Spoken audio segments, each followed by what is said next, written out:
Bienvenidos a este último vídeo que vamos a dedicar a la unidad 5 del Renacimiento.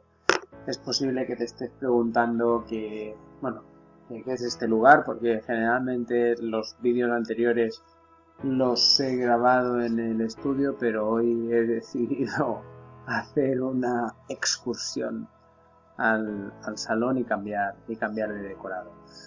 Bien, para recapitular. El primer punto que vimos fue el del humanismo, me imagino que lo recordaréis. El segundo es el del Renacimiento, donde hablamos de las características generales de ese nuevo arte. El tercero hablamos del Renacimiento italiano, centrado en un país. Y el último es el de la expansión del Renacimiento en Europa. De la misma manera que os dije en el Renacimiento italiano que me iba a dejar cosas, en este también, porque es un tema extensísimo. Podríamos abordarlo solo cada país de manera concreta y aún así nos dejaríamos obras, nos dejaríamos artistas, nos dejaríamos muchas cosas. Pero bueno, tampoco es una cuestión de sobrecargar la cabeza y creo que con una presentación general puede bastar para que os hagáis una idea de cómo eran esos otros renacimientos que se producen en otros espacios de Europa. Así que vamos a poner la presentación y vamos a ir con esto. A ver. Si se quiere cargar, espérate. Vamos, papi. Eso. Muy bien, vale.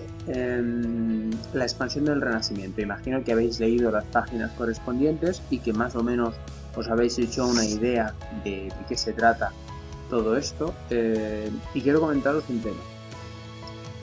A veces en los libros de texto, o incluso los propios profesores, o incluso la propia cultura, decimos cosas que no son verdad.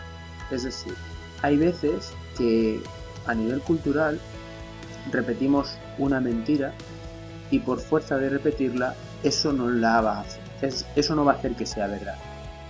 Y una de las mentiras, creo que más extendidas, se cierne sobre el Renacimiento.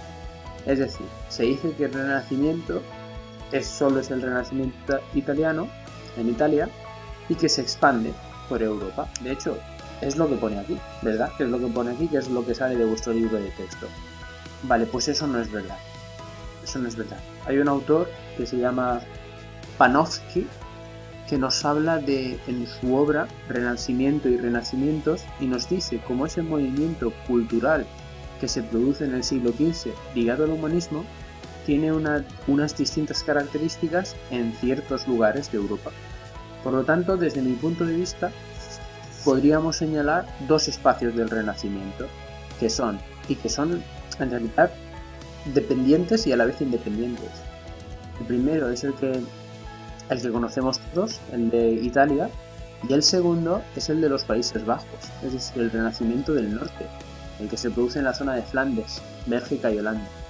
Y luego, debido a la importancia de la imprenta, que servía como un invento para expandir la cultura, o también por las relaciones comerciales o por las relaciones entre países, pues podemos hablar de un Renacimiento alemán y también de un Renacimiento español. Está claro que probablemente el que más peso tuvo o el que más influencia tuvo por sus artistas y por sus pensadores probablemente sea el del norte de Italia, bueno, centro norte de Italia, pero eso no significa que solo exista un Renacimiento, hay varios, lo que pasa es que el italiano es el más famoso, ¿vale?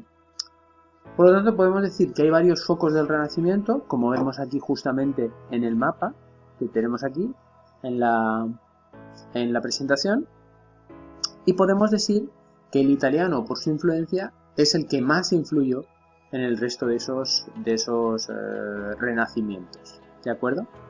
Los artistas italianos, como aquí se indica, fueron muy influyentes, fueron los más influyentes, pero los artistas de otros países también se acercan a los elementos propios de ese nuevo arte renacentista. Vamos a ver.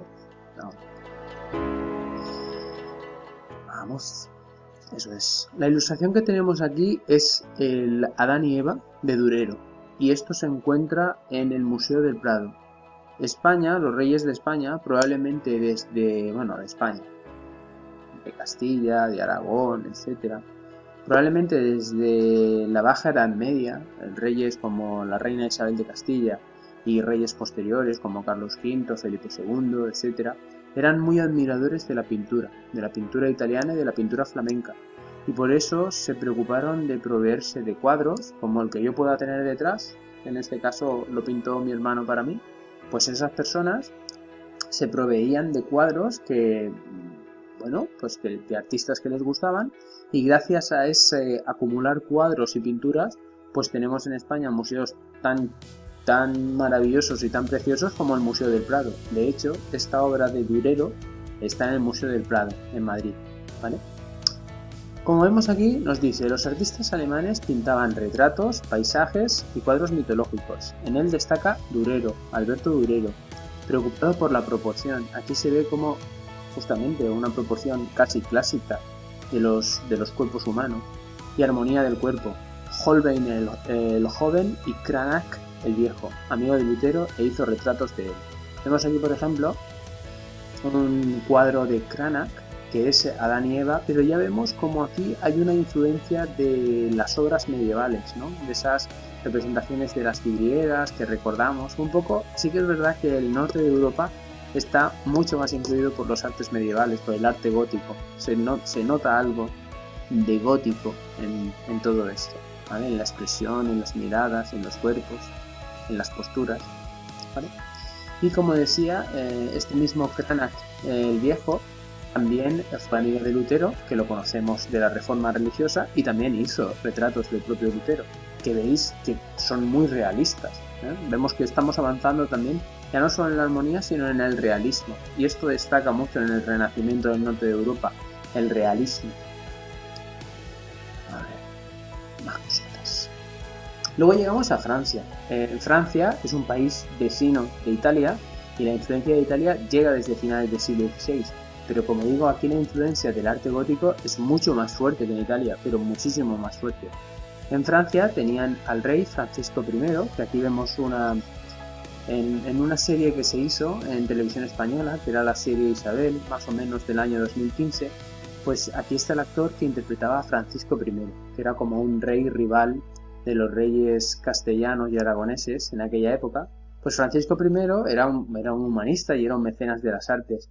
De hecho, cuando Leonardo da Vinci, ya el hombre, se hizo mayor, el propio Francisco I lo acogió en Francia porque quería tener a un artista de la talla de Leonardo da Vinci, ¿vale? Por lo tanto, ahí en su corte trabajaban muchos artes.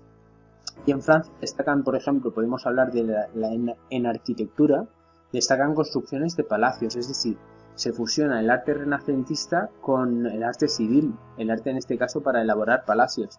Palacios como por ejemplo los de Chambord, en los que por ejemplo participaría en su diseño Leonardo da Vinci. Y fijaos, para aquellos que digan, ¿y esto qué tiene de renacentista? Porque esto también nos recuerda un poco a los edificios góticos. Pues justamente lo que dijimos, ¿recordáis para la Capilla Pazzi que era simétrica? Imaginad una línea que parte el palacio. La mitad y la otra mitad son iguales, hay una simetría perfecta, hay un orden, hay cierta armonía en este palacio, en justamente las chimeneas, los salientes, los tejados, las ventanas, los arcos, todo guarda una proporción, aunque evidentemente también una complejidad mucho mayor que en Italia, ¿vale? Debido a eso, justamente la influencia del gótico. Otros palacios como los de Chenonceau, que en este caso es un palacio sobre un puente. A veces los palacios o los castillos buscaban lugares fácilmente defendibles, y decidme si esto no es una preciosidad.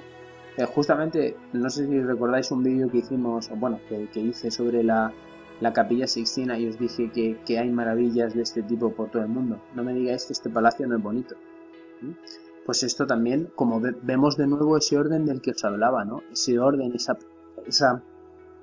me he emocionado.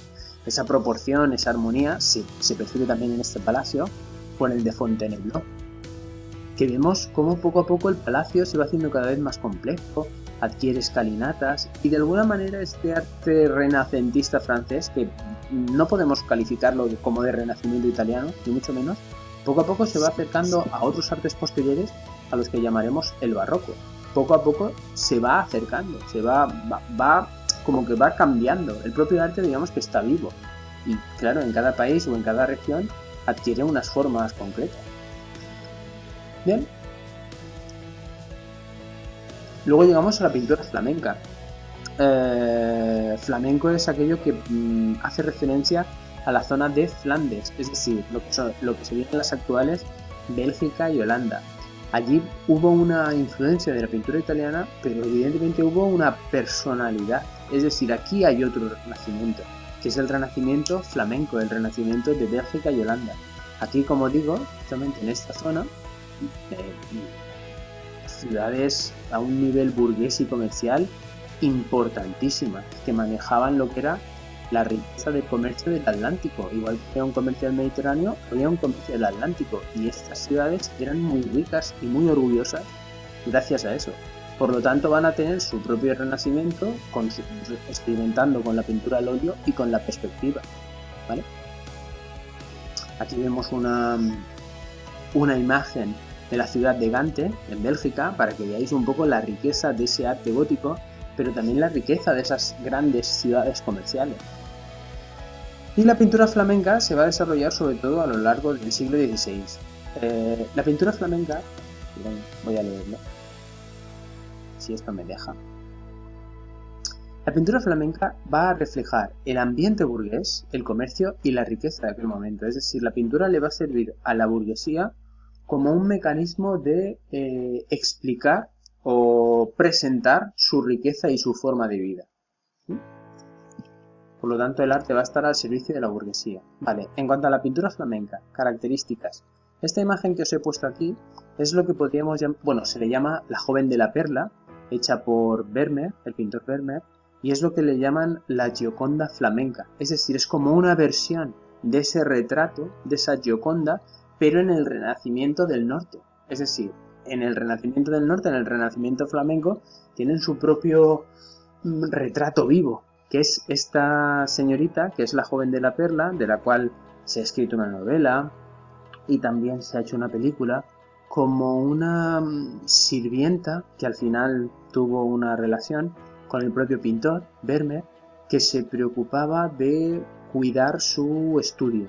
Es decir, Vermeer pintaba siempre en un mismo estudio y buscaba a una persona, a una sirvienta que limpiase su estudio, pero que se lo dejase exactamente igual que como él lo tenía. ¿Alguna vez habéis conocido personas de estas tan maniáticas que si entras en su mesa o entras en su despacho o en su estudio y le mueves algo, él o ella se da cuenta y dice, me has tocado el boli, o me has tocado tal libro, o alguien ha entrado aquí? Pues Vermeer parece ser que era igual, que en su estudio todo lo tenía igual y también lo tenía así porque pasaba días pintando. Entonces quería que todo se quedase como estaba. Entonces esta sirvienta, esta muchacha, supuestamente, al menos eso es lo que nos cuenta la novela y es lo que nos cuenta la película, se dedicaba a limpiar y a cuidar de su estudio sin modificar absolutamente nada. En ese aspecto era muy cuidadosa y por eso Vermeer la tenía en tanto aprecio y le hizo este cuadro. Fijaos, por ejemplo, el control que tiene Vermeer en el uso del color, del claroscuro, de los brillos. Fijaos, es que